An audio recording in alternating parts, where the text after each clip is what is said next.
Hello there, Psychic Cynthia here again, and greetings, fellow Rune seers and Rune Vidkis. And of course, today I'm logging on to talk about one of my favorite subjects in the whole world, the runes. You see, I am what you might call a rune devotee. For me, it's a path of real love for the runes. So it always brings me great joy to teach on the runes, to read the runes, to share about the runes. Yes, I'm on the northern path, and I do commune with the ancient ones. And I know some people take oaths to Odin or to Freya or Thor or different gods, but for me, it is as if I am oath to the runes themselves. So anyway, I digress. Maybe just letting you know that some people have that special calling to the runes, and dear one, you might be one of those people. Because the runes call us, I believe. The runes call to us, and they seek out people to keep their energies and wisdom and teachings alive. I mean, even if you're not a rune teacher, so to speak, if you're utilizing the energies of the runes, if you're interfacing with that spiritual technology on a regular basis, then you are keeping that energy alive. I mean, the more of us walk this way and who walk this path, others will follow. We forge the path. And actually, the path has already been forged for us by the ancients, the ancestors. And when I say ancestors here, I don't mean just your blood ancestors, but the ancestors that are ancestors in our spiritual sense. The ones who came before us, who kept these teachings alive, sometimes under the threat of death. There were laws in Scandinavia where rune reading was declared witchcraft. I mean, you could be killed for this during certain times, earlier in history. So give thanks to the ancestors, our spiritual ancestors. We are their descendants, regardless of whether you have Scandinavian blood or not. If you follow in the rune tradition, then you're part of that astral bloodline, so to speak. So, just some thoughts to open us up. But what I was really planning to talk about today, but the runes tell me what they want me to talk about again. But what I have been really thinking about for you is this idea, of working with the runes for path working, not just for psychic reading, which is so awesome to do that. And boy, the runes give awesome readings. But the runes, they're an ancient artifact, just like the I Ching. And these ancient artifacts, they're not just for fortune telling, they're for spiritual development, for spiritual awakening, for raising consciousness, increasing vibration. And so we can work with these systems as tools for our own spiritual growth. And one of the ways to do that is to understand how, when you look at the Elder Futhark in its sequence, you can read that as a map. You can read it as a map of the cosmos, but you can also read it as a map of the cosmos of your own soul cosmology, your own evolution, your own journey. It gives us clues to the sequence that we need to follow to develop into better human beings, into more conscious and aware human beings. And dare I say, it shows us the map to move from being merely human to being awakened and playing on the field of the gods, as I like to say. In the Norse mythology, there's 9 worlds, and I don't think, at least from my own meditations upon it, none of the beings in those worlds are looked at as any less. They're all powerful. And humans, we're not necessarily less than the gods. We're just different. So just some food for thought. But anyway, this is a map to awakening to your own self-actualized self. Actually, it's self-actualization. Have you heard that term? And to me, what that means is simply becoming a better human. So I'm just going to touch briefly upon this here, the first and the last rune. And then if you want to know more, be sure to tune in for my Rune intro course that's coming up. And I will put a link at the end, and hopefully I'll remember just to put a link at the beginning so you can get signed up. Because this is part of what I want to cover in that course. And then also some of the magical uses. But, let's just talk about where the journey begins for our souls, according to the runes, if we're past working with them, and then where it's going to end up at.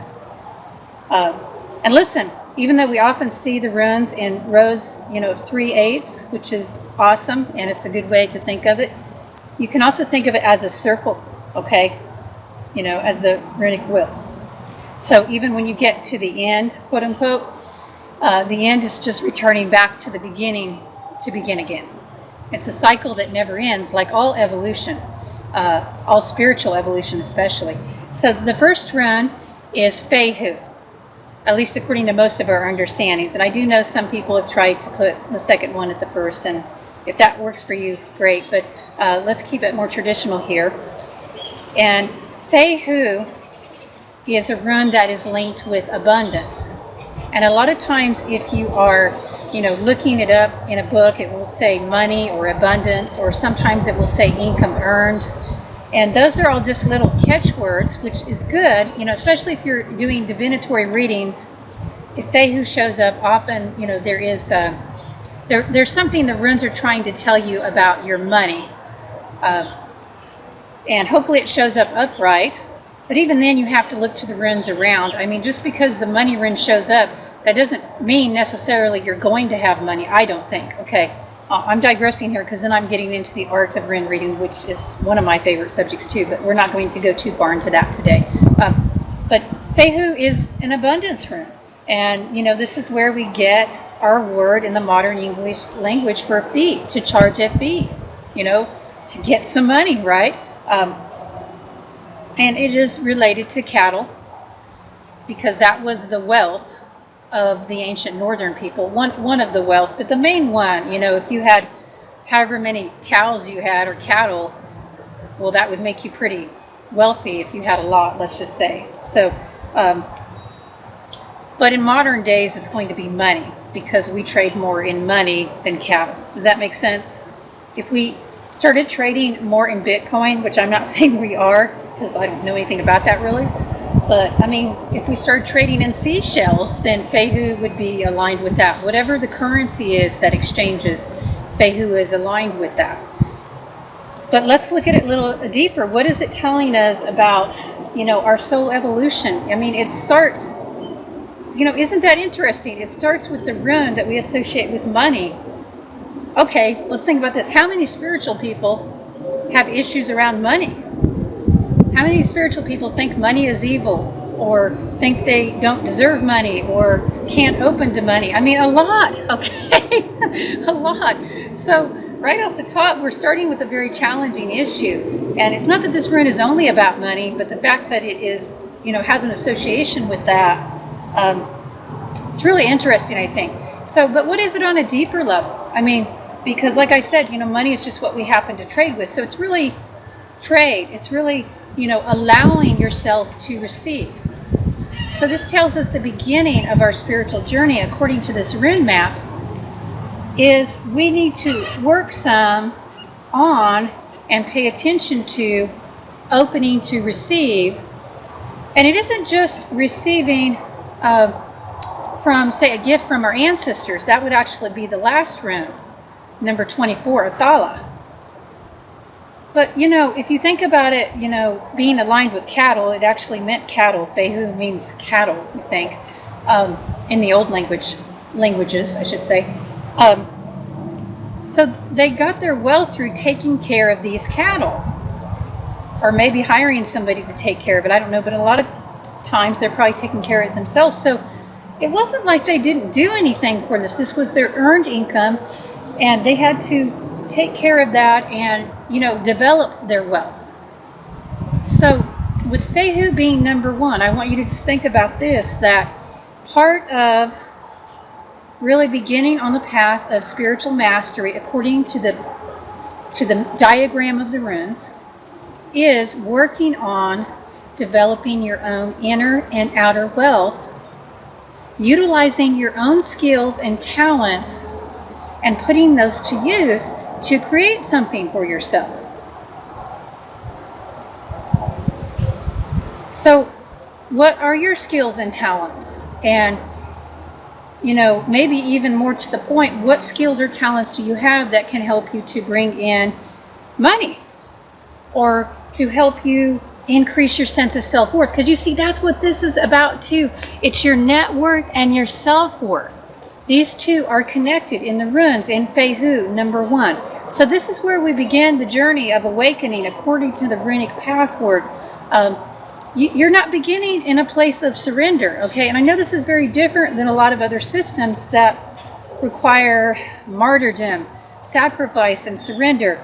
There is a run of sacrifice, much later on, okay? But it's often sacrifice to a higher cause, and something is gained for the self in that. The self with a capital S, okay?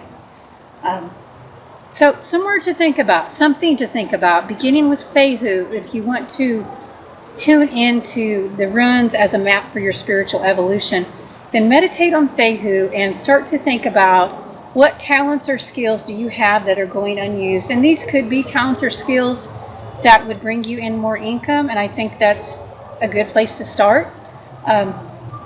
It could be your talents and skills that you're not using in your job. It could be also talents and skills that aren't going to bring you in more income, but increase the wealth of your sense of self-worth.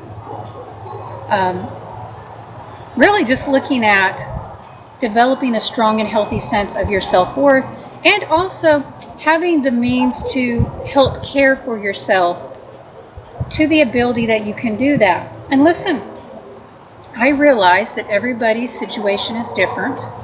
I realize there are economic challenges, and you know, also depending on what country you're living in when you watch this video. I mean, it is still, I know America has challenges and economically right now too, but there are still many more opportunities here in this country than in so many countries in the world. So I acknowledge that we all have to work within the constraints of our earthly situations.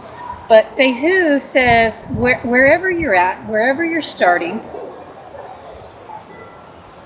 work with what you have. Be grateful for that. This is also a rune of gratitude.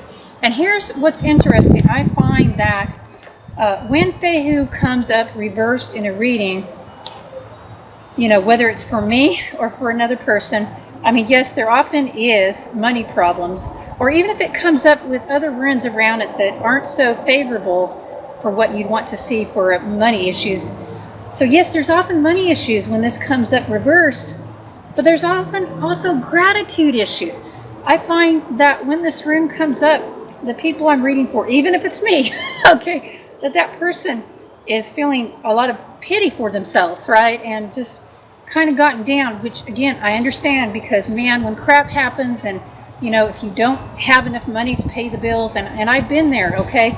And, you know, I mean, heck, I'm a professional psychic. My income goes up and it goes down, and I ride the waves, and, you know, so I understand about the psychology of it.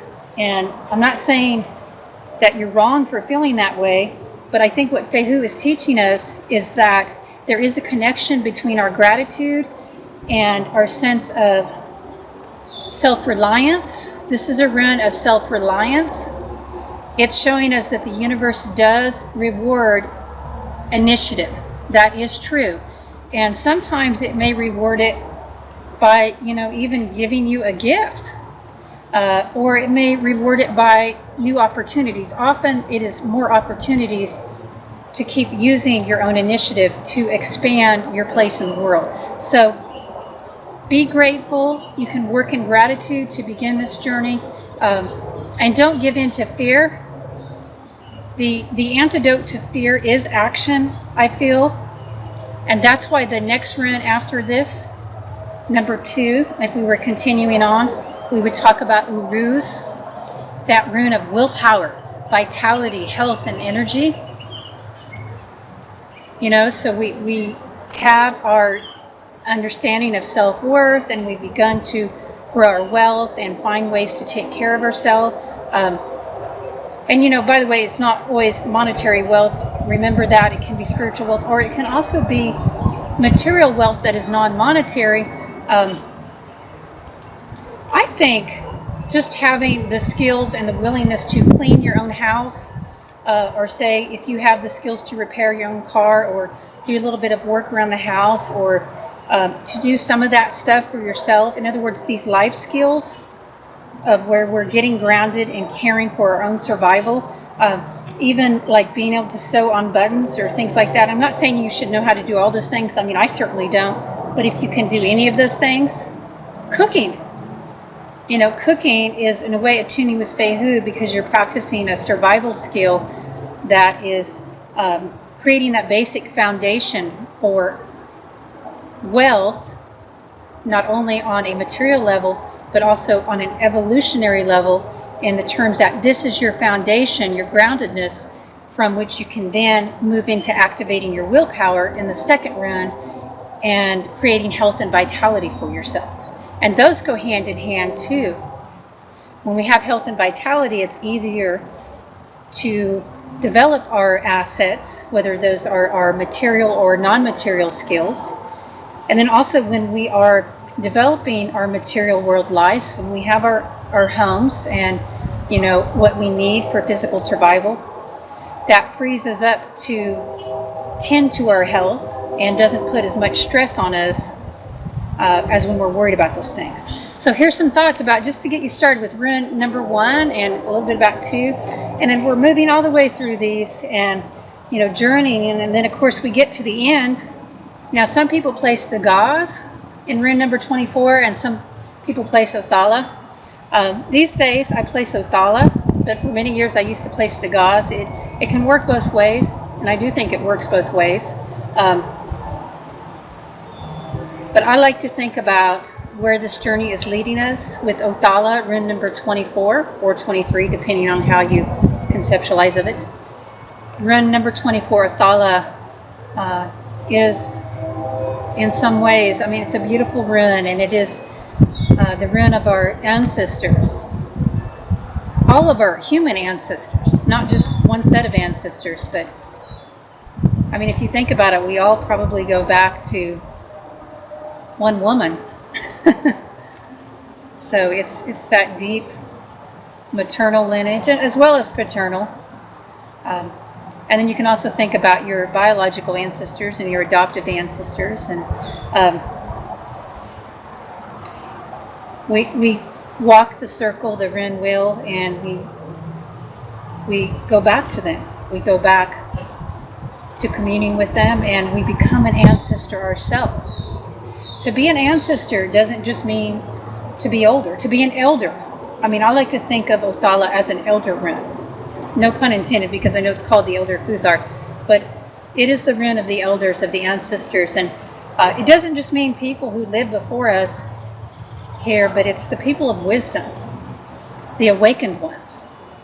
So that's what we're moving towards. And right before Othala, you have the gauze, and that is, you know, the spiritual awakening. You know, that's when everything is reversed. Enlightenment comes. And then we enter into that realm where we become one of the ancestors ourselves. Even if we're still alive here, we become one of the elders. We become a way shower for others. But you see, a lot of people, they get it reversed, and they try to start there, and they start off and they want to be a teacher, or they want to lead people, but they haven't even worked on their basic stuff back in Fehu and Uruz, let alone all the other runes in between. So, you know, I mean, I think you can do both at the same time, actually, but you can't become a teacher by not becoming a teacher or an elder. You have to go through the whole process. You know, you can't skip the lessons of growth and evolution. So those are some thoughts on this, and we'll probably talk more about it in our upcoming rune course. So if you're looking for some direction on your spiritual journey, even if you're not a rune reader, this might be useful for you as we explore it in the rune intro course. Alrighty, it's a wrap for today, but until next time, I'm sending you all much light and love, and I'm asking for you that you be blessed by the powers of the runes. Yes, may the powers of the runes be with you. May they watch over you. May they guard you, guide you, and bless you on your beautiful life journey. We're in blessings.